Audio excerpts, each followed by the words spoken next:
Good afternoon, good morning, good evening, wherever you are in the world, and a very warm welcome to this TM Forum webinar, 5G Future Business Models for Monetization. My name is Mark Newman, and I'm a Chief Analyst with TM Forum. So the topic of business models is a subject area that we first looked at in June 2018 with a report called Vision 2020 Future Telecoms Operator Business Models. And this new report is an update of that in light of what's happening in and around 5G. So it's all around business models, but very much with a 5G flavor. The slides that we'll be looking at today are taken from a report which has literally just been published today on the Inform website, and it's a report of the same name. We'll give you a URL of the report later on in the webinar, but that is now live to look at. If you want to look on the Inform website now, you can find it, I think, on the top right of the home page. The slides that we'll be presenting today will be made available to you within the next 24 hours. We'll be sending you an email with a link to today's recording. In terms of the sequence of events today, I will be speaking with a couple of industry colleagues who I'll introduce you to in a minute for about 35 to 40 minutes. We have a couple of poll questions in that time just to keep you on your toes. And after those 35 to 40 minutes, we'll be launching a Q&A session. And so if you have any questions as I'm talking, then feel free to use the Q&A console to submit your questions, and we'll tackle them at the end of the session today. So lastly, and before we start, a very warm thanks to Technotree and to Torry Harris Integration Solutions for working with us on this research, for sponsoring the research. Without sponsors, we don't have research, so thank you very much indeed. And we have on the call today, we also have Indra Chowdhury, who's Chief Product and Technology Officer at Technotree. Technotree is a full-stack BSS provider based in Finland. I'll be asking Indra a little bit about Technotree when we go through the slides. And then we also have with us Karthik TS, and Karthik is the head of the Center of Excellence within Torry Harris Integration Solutions. So welcome to you both. So let's move on. And so I always think it's worthwhile asking ourselves the question, why are we producing this research? Why do we talk about new business models? Well, we do talk about them because current business models are under pressure. I think we're familiar with some of the issues down the left-hand side: stagnant revenues, digital companies disrupting the market, regulators not always allowing market rationalization to take place. This is often overlooked. If there's any other sector of business where the business is stagnant, where it's flat, normally you'd expect to see market rationalization taking place, and that has happened to a degree within telecoms. But many regulators are uncomfortable with allowing too much consolidation because they're scared about prices going up. And lastly, and I think very importantly, cutting costs is challenging, given that today's customers want more and more and more and more in terms of bandwidth, in terms of throughput, in terms of services, but they don't seem to be willing to pay more for that added bandwidth. So it's a challenging marketplace. Is telecoms broken? This strap comes from a piece of research published by a large European bank earlier this year, looking at the European telecom sector, and it was asking the question, is telecoms broken? And the basic premise of this piece of research was that unless operators can find a new paradigm, a new way of bringing in new revenues, it's going to be extremely difficult for them to recapture the interest of investors, because cutting costs is challenging, and in many cases the regulator is not allowing them to merge. So telecoms is a difficult sector to address when you have those particular issues in place.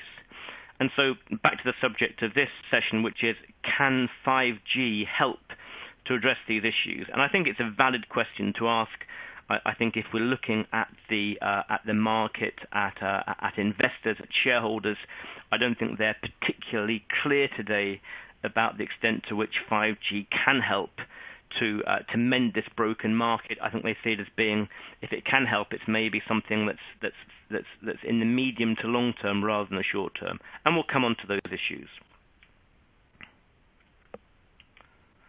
So, like much of the research we do, we like to base it on your opinions.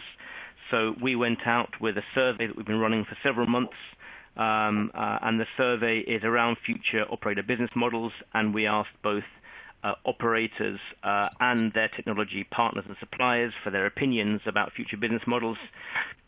We had 143 CSP responses from 64 unique companies, 103 vendors also from 64 unique companies, pure coincidence, and we'll be giving you some of the feedback from that survey. I think an interesting point to be made here, and something I think is certainly worthwhile bearing in mind, is that given TM Forum's role in the industry, there is, I think, a strong focus in terms of responses from people who work in the technology function. That's not to say we don't have people from the lines of business, from marketing, from sales, but I think there's a strong technology focus, and sometimes, interestingly, people that technology focus are more enthusiastic about the potential of technology to drive their business forward, sometimes than the people that sit at the top of the organization. That's a big generalization, but I think it's an interesting point, and it comes through in some of the numbers that we're about to go through. So, as I said, on the whole, you remain optimistic. Those of you who have attended TM Forum webinars in the past might be familiar with this question, which we ask regularly, which is, how optimistic are you about the future? The red and the brown are people who said they were very optimistic or reasonably optimistic. So I think in the short term, the next 1 to 2 years, more than 60% of respondents, of operator respondents, felt either reasonably optimistic or very optimistic. I think in terms of looking at the people who are maybe less optimistic, people who are reasonably pessimistic or very pessimistic, interesting to see that there's more grey and more light grey looking at 2 to 5 years than at 1 to 2 years. So I think you can see from the responses that I think that there are certainly elements of respondents, people who are concerned about the 2 to 5 year prospects for telecoms operators. But nevertheless, I think on the whole, those opinions were reasonably optimistic. So we also asked a question about what do you think is going to happen to the industry as a whole in terms of revenues. And so, do you think there's going to be a stagnation in revenues, which is the red part? Do you think revenues will be flat, which is the brown part? Do you think we're going to see gently increasing revenues, which is the very dark grey? Or are we going to see solid revenue growth, which is the lighter grey? And so this is comparing the replies of operators, which is the left-hand donut, and their suppliers, which is a right-hand donut. And as you can see, interestingly, it seems that suppliers are more optimistic than operators about the operator business.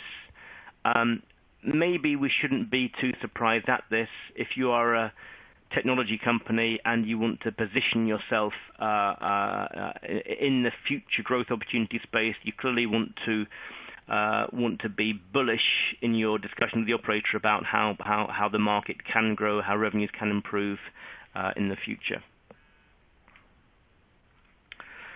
So the third question we're looking at here, whether you believe operators need to diversify. And so if I just, there's a little bit of a slide build here. And so if you answered red, it was because you believe that operators need to be best-in-class connectivity providers. So our proposition here is that you are a pure connectivity player. Brown is to be a multi-play provider, bundled services across fixed mobile and TV. The dark grey or black is being a full end-to-end digital service provider, and the grey is a platform provider.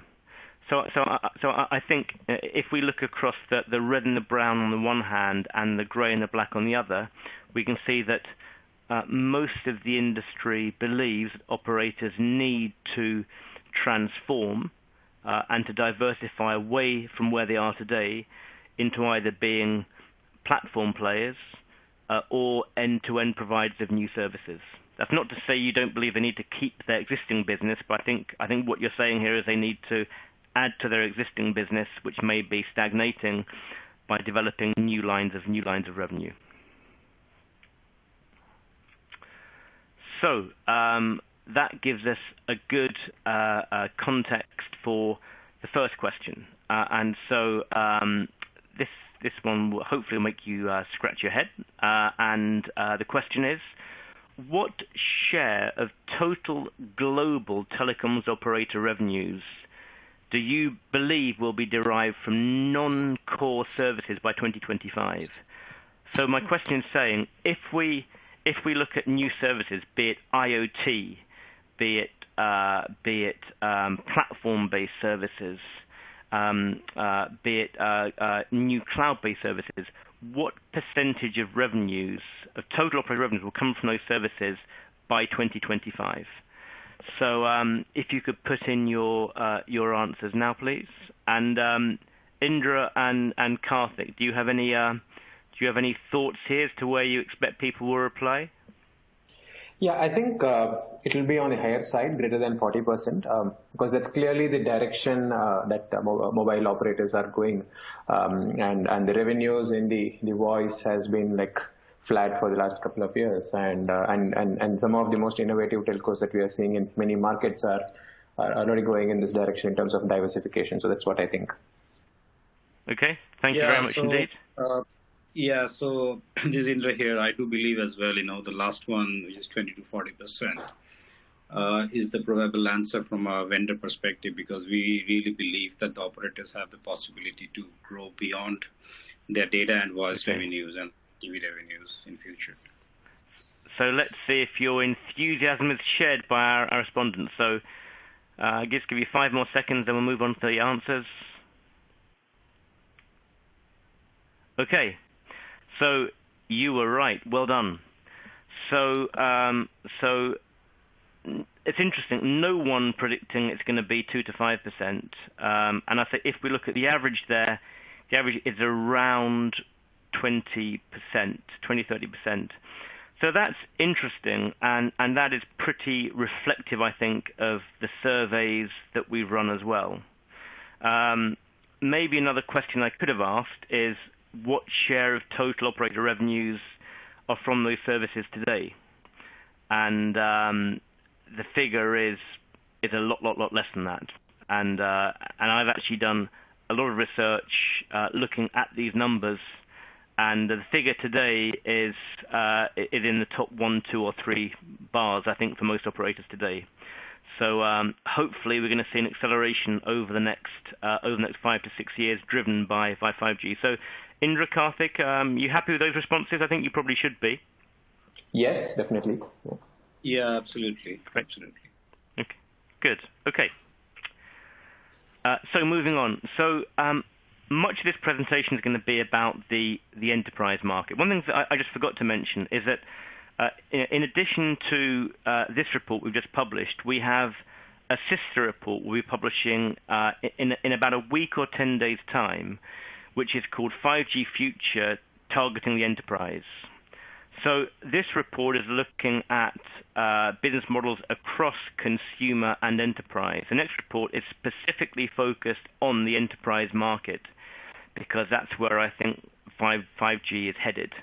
But we cannot ignore the consumer market in 5G. And indeed, when we look at where is 5G today, 5G today is a consumer market. Now, I appreciate it's very early days, but we have spent some time looking at the price plans of some of those operators which have already launched. And I'm not sure if the print is large enough for you to see, but I can talk you through the main trends we're seeing here. So we've looked at SK Telecom in Korea, Verizon in the USA, EE and Vodafone in the UK, and Elisa in Finland. I think a few more have launched since we did these numbers.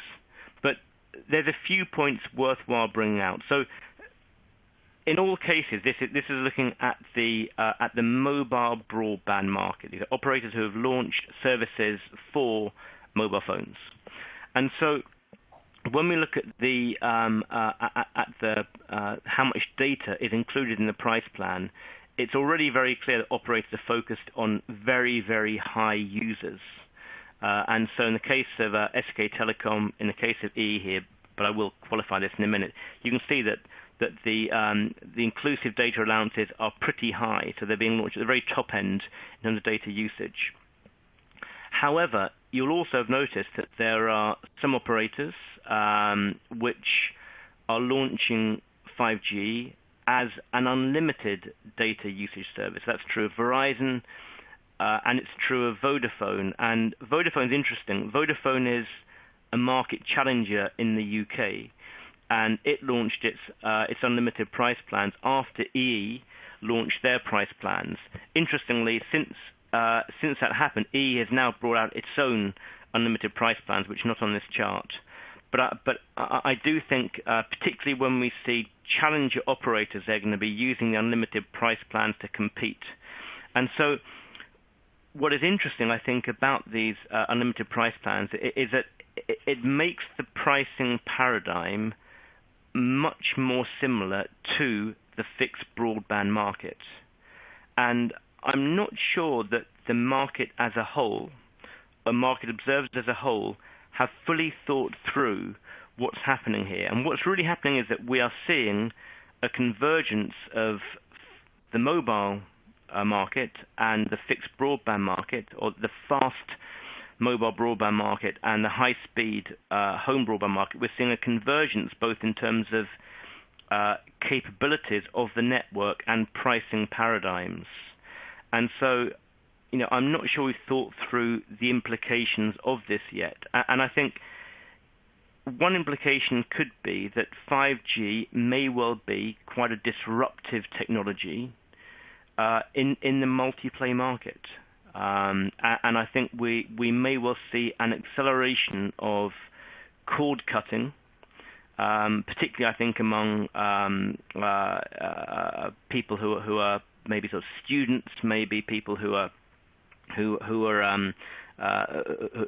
in rental properties, for example, because I think that both the pricing approach and the capabilities of 5G in certain urban areas will start to resemble fixed broadband. So that's very, very interesting. What other points can we make here? Just one other point from Finland. I noticed one of the operators in Finland said they're going to start pricing 5G based on latency. That is very interesting. I'm not sure how they'll do that. They stated a desire to do that. I think the key point here is around can 5G support a price premium? If we look back to LTE, in the first LTE launches, there was a price premium for LTE, and operators endeavored to justify the price premium by bundling in content, typically from third-party video games companies, to justify the higher price of the LTE service. Those price premiums ended up going away when you had competition from a second or third or fourth operator in a single market. So it will be very interesting to see whether the attempts to price 5G at a premium, whether they are sustainable or not. And certainly, I think in most markets we are seeing 5G as a premium. However, I think one point does need to be made here, which is in many ways we're in a little bit of a phony war, because the reality is that there are very, very few devices available today. Apple, we don't believe, will launch a 5G device until late 2020. So maybe operators are pricing 5G at that premium, not necessarily because they are convinced that they can retain that premium, but because they're experimenting with the market, they know that very early adopters will adopt 5G regardless whether it's a premium or not, and so there's no real need to be particularly competitive yet, as I say, until more devices become available. Okay, so that's all I'm saying on the consumer market.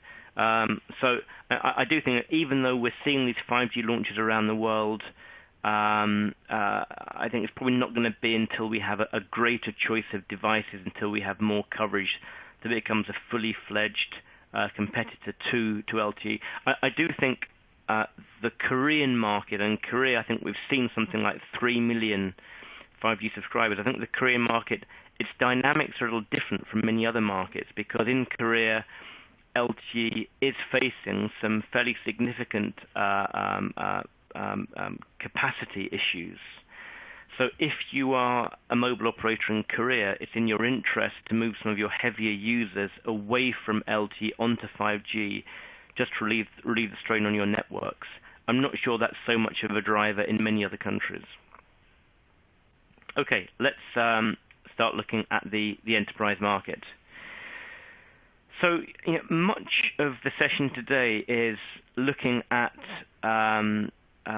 what type of services and capabilities operators can offer in the B2B market, and it's looking at the movement from connectivity into, I would say, more as a service connectivity, looking at platform business models, and then looking at end-to-end services.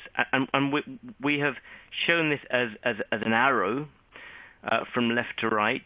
That's not necessarily saying that operators will all end up moving all the way left to all the way right. It may well be that you're happy as an operator to content yourself with being a connectivity provider.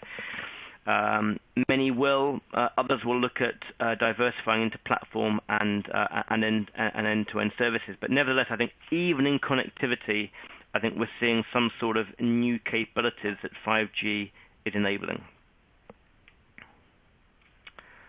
So I wanted just to have a slide looking at the enterprise market. So in this report, we've gone right back to looking at what is the state of the mobile enterprise market today.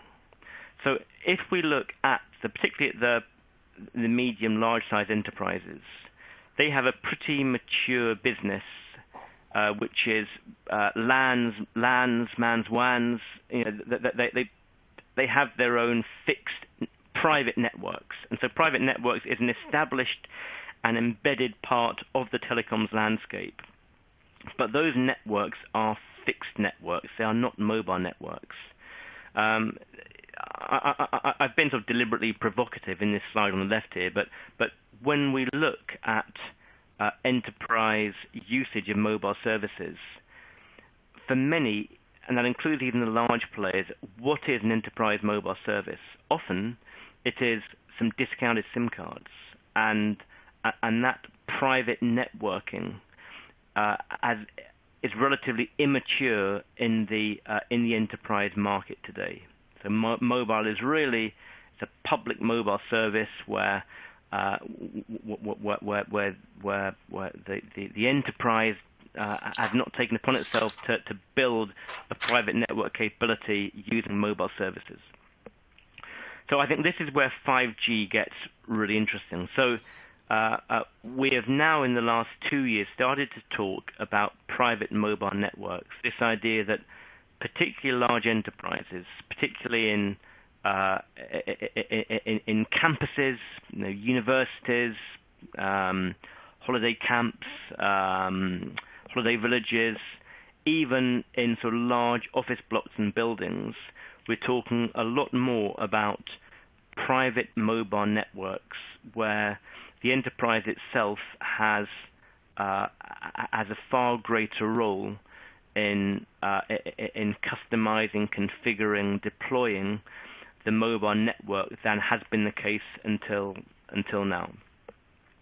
And then when we also then look at some of the cloud software capabilities that can be attached to that private mobile network opportunity, whereby we are giving the enterprises greater control of that mobile networking in terms of how they use the service, the throughput, the latency, the coverage, the security, the QoS. We look at all those different issues, and we talk a lot about network slicing. Then, if we can sort of allow the enterprise to tailor, to customize that mobile service for its particular requirements, then we have the potential to deliver more of a private network capability in the enterprise. Now, as an enterprise, what would you use that private mobile network for? Well, yeah, you could use it for how you use your mobile service today, data access for voice services, and there is a relatively modest private mobile network business today. But I think increasingly, when we think about private mobile networks, we're thinking about the potential of the Internet of Things.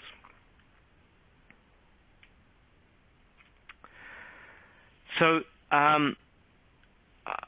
I think this discussion around the B2B opportunity, I think we've seen a lot of large enterprises, and I've mentioned automotive companies, I'd mention large manufacturing groups, I'd mention port authorities, talking about the potential of operating and owning or part owning their own 5G network. And the real question today is, how does that come about? What is the operator's role in that private network? And this gives you two extreme visions. And in one of the visions, the private networks are fully provided by the mobile operators using their own spectrum. The operators may or may not continue to own the mobile core. The operators use a slicing capability to deliver QoS and other capabilities, and that's a mobile operator-owned business. The other extreme is where the enterprise secures its own spectrum, or it uses unlicensed spectrum. It buys its own access network and maybe its core network from traditional vendors, or maybe even from new vendors, and the operator has less of a role. An operator could still manage an enterprise network that's been built by the enterprise, but it's a lesser role for the operator. So these are the two extreme scenarios for operators. And for enterprises, which of those two will prevail, we don't yet quite know. I mean, what we believe is that that vendors are talking to, as I say, airports, port authorities, etc., talking about potentially building these private networks. I would say that the spectrum situation is not clear in many countries yet to make full ownership by the enterprise a possibility. I would say, secondly, from an operator perspective, some of the technology advances in Release 16 and Release 17 are not yet ready, so that's quite immature, the operator solution. So I think at the moment there's still a lot of positioning taking place, but I think this is certainly an active area, and I think whatever way we look at it, we are talking about a new business here, a new line of revenues that operators can participate in to a greater or lesser degree, which is very exciting. So moving on through my transition into platform business models, and we spent a lot of time in our last research in June 2018 looking at platform business models, and clearly our survey respondents are pretty enthusiastic about the potential for platform business models, but we do believe that there's something missing at the upper level of many of the large operator groups. Often the platform business, the platform concept, is something which the technology function understands perfectly well. It doesn't necessarily mean that the line of business is totally familiar with what can be done using a platform business model. Platform technology, yes, but platform business models not necessarily. And so this is a Q&A, again, taken back from the survey, asking, does your management really get what a platform business model is? And as you can see that that an awful lot of operators saying that their management doesn't necessarily get what a platform business model is, which is a little bit concerning.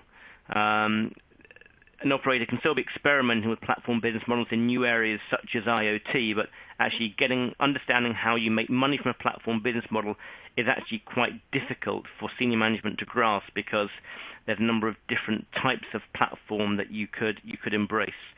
The quote on the right is from a piece of research from McKinsey, which I thought was really interesting. And the piece of research from McKinsey is saying that for incumbent companies, platform business models can be quite challenging. We tend to associate platform business models with new players rather than incumbents. So if you are, sorry, let me just take you back here. If you are an incumbent player, you have to decide: do you want to participate in an ecosystem, or do you want to build your own ecosystem? And that's quite a difficult discussion to have. So this is a graphic that we produced for our 2018 report.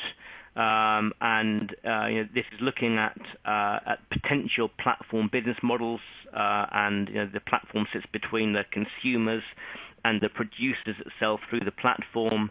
I'm not going to spend a lot of time talking about it, but I think the key point here is that if as an operator you want to enter a platform business, you can either, as I say, do it for a new area of your business, such as IoT. You decide, I want to embrace IoT, but as a platform business, and that potentially reduces the commitment to having to build end-to-end services if you create a platform for your IoT.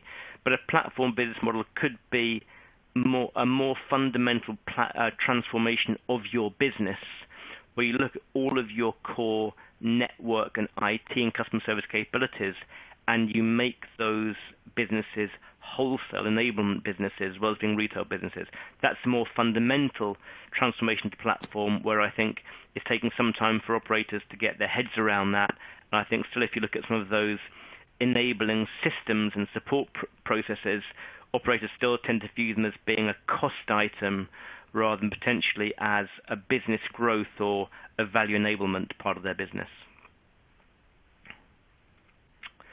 And so this is another slide that, again, that we used in our last report. So this is just showing where can telcos play in the platform. You can either be an enabler, where you're sitting behind a third-party service provider, or you can be the end-to-end service provider. And that's crucial to understand where telcos can and will play. We've heard a lot of talk about telcos being enablers, but I've seen a lot of talk. I haven't necessarily seen a huge amount of action. When it comes to end-to-end services, we'll talk about this in a minute, we do see some operators moving toward end-to-end services, but they're in very specialized niche areas and often through acquisitions. So I wanted to have a slide just around cloud, because if we think about cloud from a line of business perspective rather than from a technology perspective, operators have been involved in the delivery of cloud services, their enterprise customers, for some time now. And there's a number of different approaches that they've taken. So just running through these, if we go back maybe 7, 8, 10 years, many operators wanted to build public clouds to compete with the AWSs and Googles and Microsofts. I think those aspirations have long gone. I think operators realize they can't compete in public cloud. Maybe you have a chance of doing it if there's certain regulations that prevent the public cloud players from coming in, if there's rules around privacy, security. Maybe there's a chance in some markets around the world. I think we're seeing more operators moving more towards of a cloud hosting. So someone like a Deutsche Telekom in Germany has now moved to more of a cloud hosting model, where they're reselling someone else's cloud services rather than building your own cloud. So I think they're moving down the left-hand side, bundling connectivity with third-party cloud services. We have seen many operators around the world reselling third-party cloud services, be it Microsoft 365, be it a security-based solution, be it a unified comms solution, and they're bundling these third-party services with their traditional communication and connectivity services in much the same way that they'll bundle a Netflix or a game service for their consumer customers. And often they're prepared to do this and not actually make money from that resale because they're actually reducing churn in their core enterprise base. Creating cloud marketplaces, we've seen a lot of activity from operators, particularly targeting the SME market and trying to sort of resell, trying to build a marketplace of cloud services. Don't seem to have been particularly successful. It's not always clear to me what value the telcos are adding by selling a third-party cloud service that an enterprise could buy directly. Helping enterprises manage public cloud services. This is interesting. There's a number of different companies now competing to help operators manage how they use public cloud services. I think in this space, telcos are having to acquire systems integration skills. A number of the larger operators are indeed doing that with some success. Smaller players are probably not ready for that yet, but that's an emerging business. And then lastly, edge computing. I'm not going to spend a huge amount of time talking about edge computing, but I think it's fair to say that that most operators have edge on their 5G roadmaps for precisely what role in the value chain they'll take in terms of enabling edge solutions is still, I think, to be defined. And so it does go all the way from a sort of a hosting and a wholesale model all the way to actually being the providers of end-to-end solutions for certain market verticals. So moving on to end-to-end services. So I spent some time looking around the world at operators which have launched new businesses. Often you might call them IT services businesses, and some of them are well-established businesses. If we take something like TELUS Health, that's quite an established business. TELUS, the Canadian operator, has a business selling health solutions into the healthcare industry. It's an IT services business principally. SK Telecom acquired a dedicated security business in 2018. It did this because it thought that it was good to add this to its portfolio of services moving towards 5G and IoT. Then we had Verizon that spent $5 billion becoming a global provider of telematics solutions, fleet telematics. So I think when you look at this, where we're seeing success in the provision of end-to-end services tends to be where operators are acquiring existing providers of services in one or several verticals, and they are letting those businesses run relatively independently, but with the hope of maybe bringing them into future strategies around 5G in different verticals. And some of these are new businesses, some of them are old established businesses.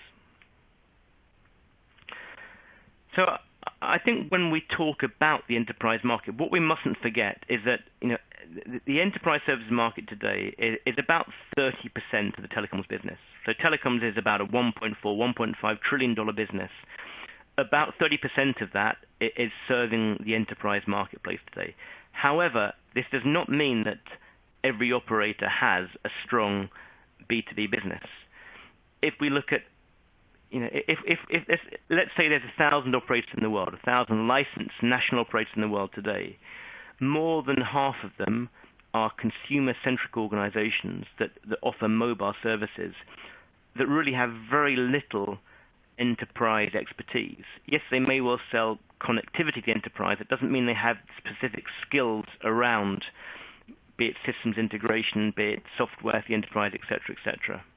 And these figures actually are quite extraordinary. So this is from the survey. So this is saying that most 46% of operators have less than 10% of revenue from B2B services today.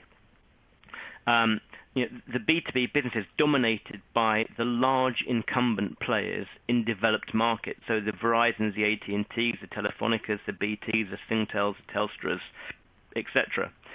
But nevertheless, you look at some of these numbers here, and I do find some of these figures, I mean, they're extraordinarily ambitious in terms of B2B growth. But it does seem as if most of the industry believes that the growth is coming from the B2B marketplace today.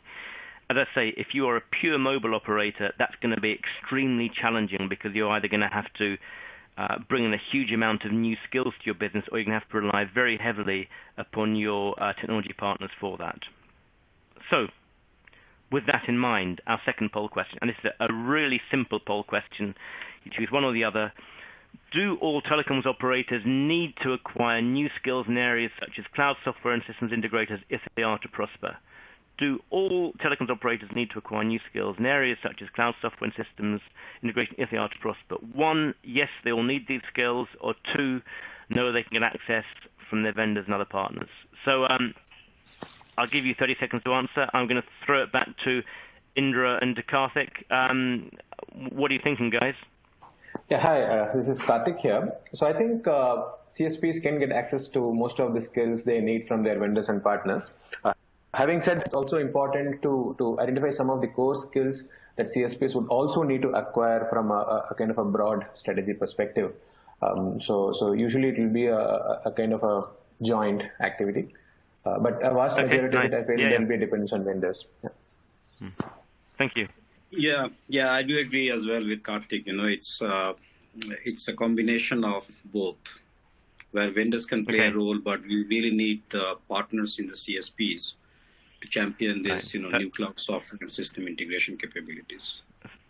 Thank you. So I'm forcing operators to choose one or the other. So let's see where the answers lie.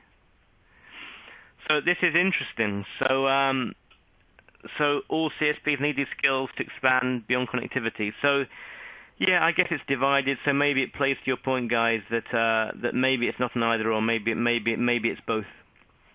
Okay, and we can touch on this, I think, in the Q&A coming after the slide. So thank you for your response. That's been very useful. So I'm now going to wrap up. So in all of our research, we have a section called Make It Happen. And Make It Happen is, what do you need to do to explore the potential of new business models? So we come up with 10 points. I'm actually going to start from the bottom. I don't know why, but I will. So don't dismiss connectivity. We hear so many people talk about connectivity being a commodity. Well, maybe if you are a mature operator and you have a large market share, it's difficult to see growth from connectivity. But if you're a pure mobile player and you can see potential in 5G as a connectivity provider, so don't dismiss connectivity.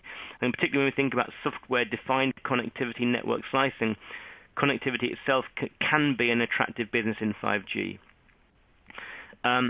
Make premiums stick. So by that I mean, if you want to launch 5G as a premium and you want to sustain that premium, you have to offer your customers something. Be that free content, be that a fantastic customer experience, be that loyalty schemes. But if you want to make those premiums stick, you have to work at it, otherwise it's going to disappear. Appraise your competencies. As a telco, is it realistic for you to develop cloud software skills? Is it realistic for you to become a systems integrator? You need to decide what are your competencies, to what extent are you going to develop those internal skills rather than rely on your third parties, what will the balance be between the two? Consider acquisitions. So I think when it comes to end-to-end services, I think we've seen many operators decide that you need to go as far as acquisitions to become a major player. Merge networks and IT. So put simply, if you're going to develop all of these fantastic new capabilities in the network cloud, then you need to ensure that you can get those in the hands of consumers and enterprise. You can monetize them. So it's essential that the IT side moves as quickly as the network side to make sure that all these new capabilities are being properly monetized and readied for the marketplace. Allow for experimentation. So we often hear fail fast. I think whatever way you look at it, when we're thinking about 5G, you may well be needing to throw things into the market first to see what the response is, co-create with your customers. To do that, you need to move into smaller multidisciplinary teams in order to be able to experiment in the marketplace. Prepare for 5G disruption. So as I said before, I think there is a risk of further cord cutting in 5G. That can be a risk to you as an operator. Embrace wholesale.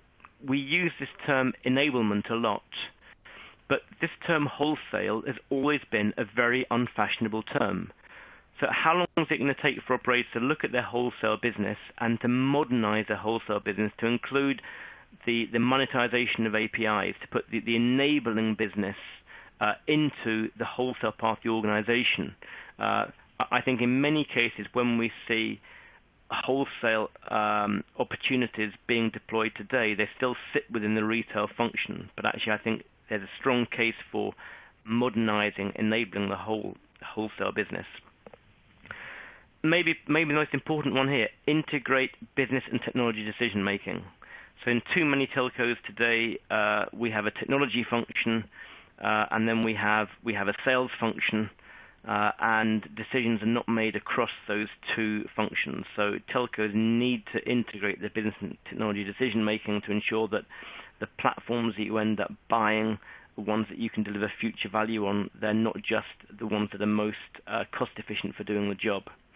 And then lastly, learn about platforms. You may or may not end up with a platform business model, but it's inevitable that at some stage your business will end up either being part of a platform, be it if it's your own or if it's someone else's platform. So they are 10 thoughts from us. So that concludes my slides today. So before we take on any questions, that by the way is the URL for the report, which you can now get on the website. So I'd urge you to look at that after the presentation today. I'm now just going to introduce. So I mentioned before that Indra Chowdhury. I've got Amit Kumar down here. So Amit is someone to contact at Technotree if you have any follow-up from Indrajit. But Indra, if you could just tell us a little bit about what Technotree does and how you fit into this discussion around business models, that would be great. Yeah, thanks, Mark. So we at Technotree, we have been working with our key customers to help them digitize and transform their IT systems with our digital BSS stack to basically address the needs for today while we look forward towards 5G rollout. I do believe the needs from digital BSS has to be catered towards the 5G ecosystem play as well, whereby we are able to create new monetization models. And a couple of examples that I can put forward is like, some of our customers are already trying to do, create new monetization models based on API monetization, which is more towards the platform business model that you were talking about, Mark. As well as there are initiatives where our customers are thinking about, providing billing as a service or invoicing as a service for enterprise customers, or even in emerging markets where we are a player.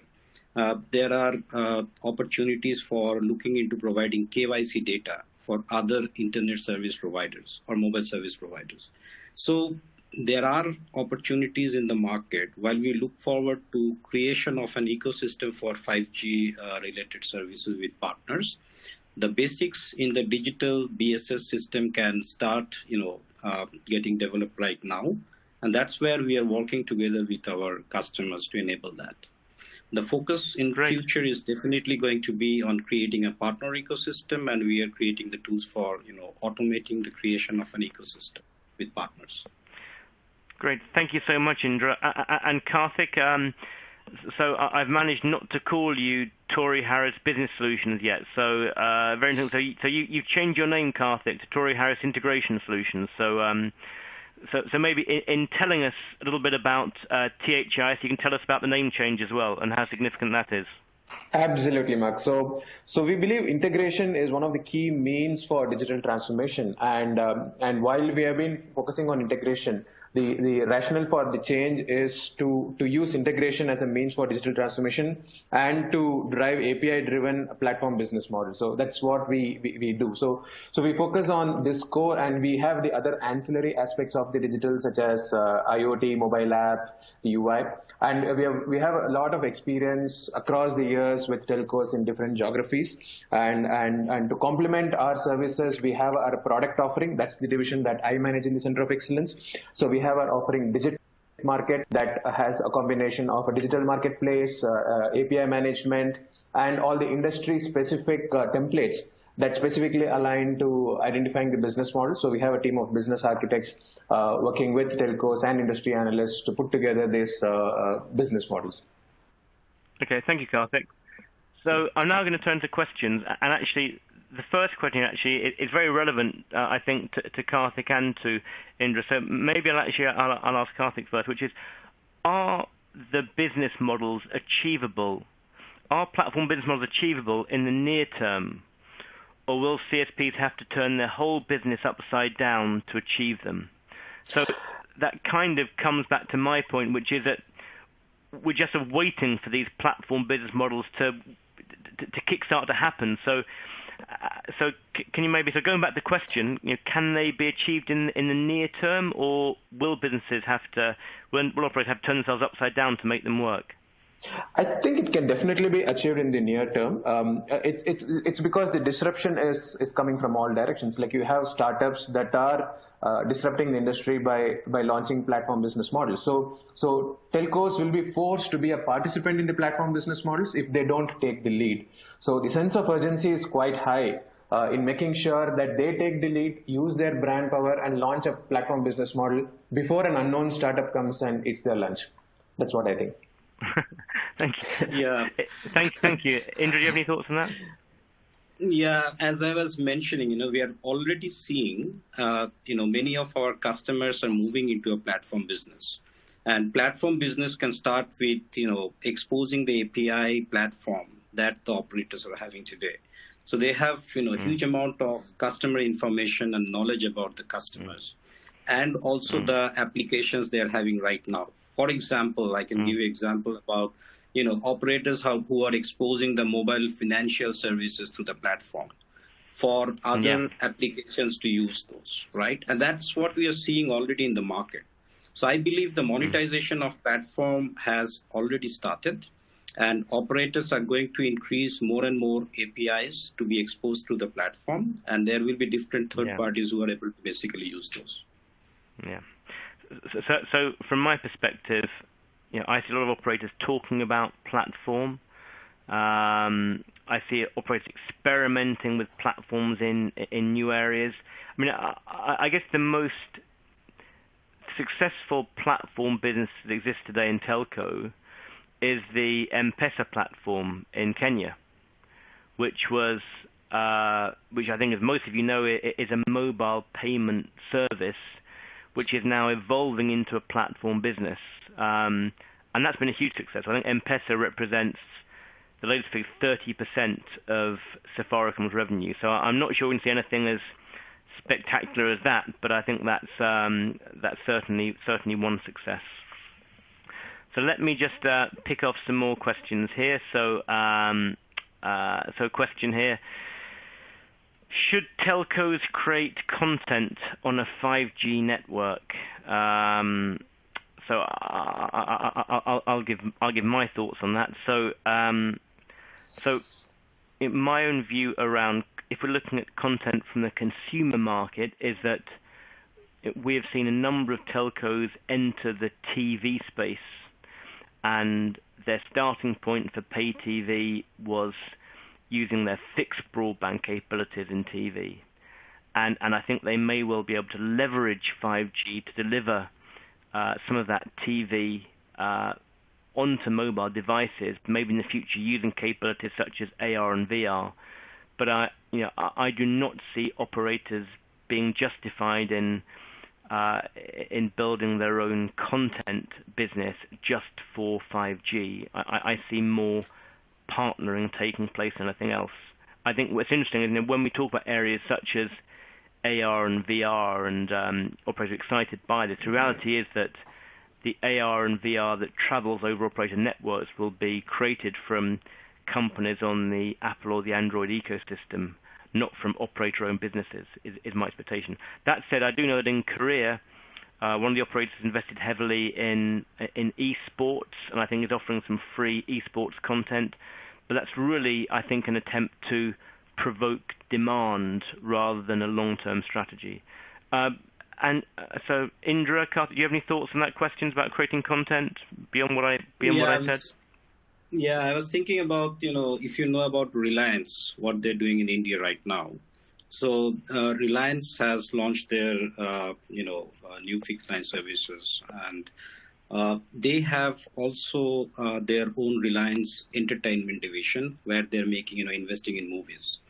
And one of the most interesting or most watched series right now in Netflix is from Reliance, right? So I'm just trying to say, there will be various big houses who will be able to actually create content to compete with the providers like Netflix in the local market. So we will see a bit of movement like this, where there will be, like content coming from big groups to serve to their subscribers in competition with the kinds of Netflix. But obviously, in the market, the other telcos or competitors would be partnering more and more content from other vendors. Yeah. Okay. Thank you. Yeah, I agree with you, Mark. I think entertainment industry is the one that I think it's kind of higher in the most probable set of use cases, be it gaming, be it entertainment media and stuff. So that's what I think. Okay. So there's quite a few platform questions coming our way. So this is one I particularly like. Where should IT folks start in convincing the leaders across business and IT about the platform business model? Is it a proof of concept or a small-scale demo the way to go? So that, I think, is a great question. So I'm a little bit familiar with Karthik, with sort of your focus here. So yes, I would like maybe you can pick up on that one. Yes. So today the lines between the IT and business are blurring, as you all are observing. So obviously the question to start is to look at your core value proposition and see how to leverage your core value proposition in terms of your brand and in terms of your core capability to identify business use cases in adjacent industry verticals. So the first step is to do a preliminary market research and a pilot, and to arrange a workshop with the business stakeholders to get all the decision makers like product managers and board level team on board, because it's a huge decision for the organization. It's not just an IT initiative. It's a business transformation, right? So it requires sign off from business stakeholders, and they agree to diversify from their core business to agree to do a pilot. And the pilot will be done in a small geography with a minimum viable product from a kind of a technology perspective. And the components that you need from a technology perspective are fairly straightforward. All you need is a digital marketplace product, the API management capability, and most importantly, what you need is a business operations team to go out and find the platform participants. Because the success of a platform purely depends on the portfolio of the participants that are onboarded. And then you need to also onboard a sales team to make sure that you onboard your consumers to grow and nurture your platform. And that's how you will kind of start small and grow big. So Karthik, whose job is it to produce a business and ROI case? Is that the job of the technology team or the line of business? The line of business primarily. And as I said, since the lines are blurring between the IT and business, CIOs are increasingly wearing business hats and are proposing new business models, because today every business is an IT driven business, and it's more applicable for telcos as well. So CIOs are better positioned to kind of package the IT capabilities in a way that can be diversified and made sense for adjacent industry verticals. Okay. And Indra, do you have any more thoughts on that? I know that you're involved in this business, this area as well. Yeah, I do agree. IT has a big role to play to bring in the potential, business model in front of the business people. because as we are talking about, it's a software-driven world where we are moving towards, right? So a platform business model is more about, creating a software platform, an agile platform, which actually allows you to experiment. And while IT can create the capability to, create an agile platform like this, there is definitely a need for the business stakeholders to understand the potential and to find the right partners to basically experiment. And the key would be to, have these elastic scalable platforms which help to actually launch out new services. And if it fails, you have to quickly, scale it down. So the opcos have to typically work like a startup in this sort of a scenario where you are experimenting a bit and then trying to find what is the right business model that is going to work for you. So it's a combination of both IT and the business people, but IT can take a lead in, figuring out what exactly is going to work. Yeah. Thank you very much. So I've got loads of unanswered questions here, but I'm aware of the time. So we'll give a commitment to everybody who asks a question. We will get back to you either rest of the day or tomorrow. Apologies I haven't got around to your questions yet, but there's a lot here. So I will take note of the questions and I'll circulate to Karthik and to Indra as well. Thank you everybody for your time today. So I hope you found something useful in that. Please take a look at the Inform platform, which has this report and has a lot of other research as well. Thank you very much indeed to Karthik and to Indra, and we'll speak to you again soon. Bye-bye. Thanks a lot, Mark. Thank you. Thanks everyone. Thank you. Bye-bye. Thank you and bye. Thank you.